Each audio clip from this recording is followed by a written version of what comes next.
Hello, and welcome to Hightail Horse Ranch and Rescue. We take abused, starving, and mistreated horses and turn them into loving partners for their owners. My name is Hannah Mork, and I'm a 17-year-old horse trainer for Hightail Horse Ranch and Rescue. For the past 5 years, I've been using the method to start colts, imprint foals, correct older problem horses, and give clinics and lessons to help horse people gain the respect and trust of their horses. And this fall, I started a wild Mustang. Shanti is an 11-year-old range Mustang that arrived at Hightail Horse Ranch and Rescue in October. We don't know his entire past, but many rumors circulate from local farmers and ranchers talking about a small gray stallion seen in the area. As the stories go, this wild Mustang would leap the ranchers' fences in the night, mess around with their mares, and help himself to their hay. When the ranchers would discover him in the morning, he'd simply leap back over the fence and disappear. However, one day when Shanti jumped a fence, he pulled a muscle or injured himself somehow, and wasn't able to jump out again. The lady who found him had her husband build the fence up a few more feet and reported it to the local sheriff's department. They brought Shanti to us, Hightail Horse Ranch and Rescue. When Shanti came to Hightail, the only human interaction he had was being driven off with four-wheelers and shotguns. He was wild, dangerously wild. He kicked one of the barn staff in the thigh, charged at everyone who brought him hay and water, and reared and struck at another trainer. And that was all in just one day. The following day, we had the vet come out to geld him. Even with twice as much tranquilizer for his size and weight, Shanti still fought us and remained upright during the procedure, but is now a gelding. After letting him heal for a week, the owner of Hightail, Charlotte Toohey, tried her luck with him. He's pretty handsome, and she was having second thoughts, afraid that she had just gelded someone's prize breeding stallion. She wanted to see just how wild he really was. She went into the round pen with a 16-foot-long buggy whip and touched him with it on the withers. He flew forward, crashing his face into the round pen wall, then pinned his ears backwards and backed up at an amazing speed, his entire body crouched low to the ground like a cat. He kicked out at Char, missing her face by a few inches because she ducked. After seeing his reaction to that, we were convinced that he was not someone's pet horse, but truly a wild Mustang. On October 20th, I began training Shanti. The first round penning session was just about hell on earth. He charged me a couple dozen times, ears laid back, teeth bared, striking, biting, kicking, rearing, the whole show. He ran himself into walls and acted like an idiot for about the first half hour, but after that he started to understand the concept that it was a whole lot harder to turn his butt to me and be disrespectful than it is to give me two eyes when I ask. By the end of the session, he was consistently turning in towards me. I was able to rub him over his face and neck and toss the handy stick and string all over his top line and legs, while he stood there quiet and respectful, using the thinking side of his brain for the first time in his life. Each day he steadily improved. We pretty much just followed the method step by step, making sure each part was solid before moving on. I trained him consistently 3 to 5 days a week, working on gaining his respect and getting rid of his fear. By the end of 1 month, Shanti was quiet enough to do slap and walk all around his body with a plastic bag, wear a saddle, have me do the Jeffries method, have his feet trimmed for the first time, and do all of the fundamental exercises on the ground. This former wild stallion's entire personality changed, from a horse that would rather kick, leap, and run into fences than be touched by a human, to one that immediately latches on to me when I walk out into the pasture. He recognizes me as the leader and the best place to be. He'll move off just a gentle point over any scary object I ask him to, yet stands quietly and falls asleep at my request. Shanti is truly a testament to just how well the method works.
Mr. Anderson, why I'm sending you this video is to ask for your help with Shanti's first ride.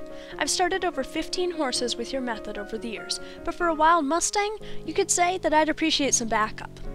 It would be such an honor to have you visit Hightail Horse Ranch and Rescue and help us give this Mustang a better deal on life. It could mean all the difference in the world to this horse to have a solid foundation under saddle. Shanti has come so far already. He's truly a testament to just how well the method works. So please, come visit us in Minnesota.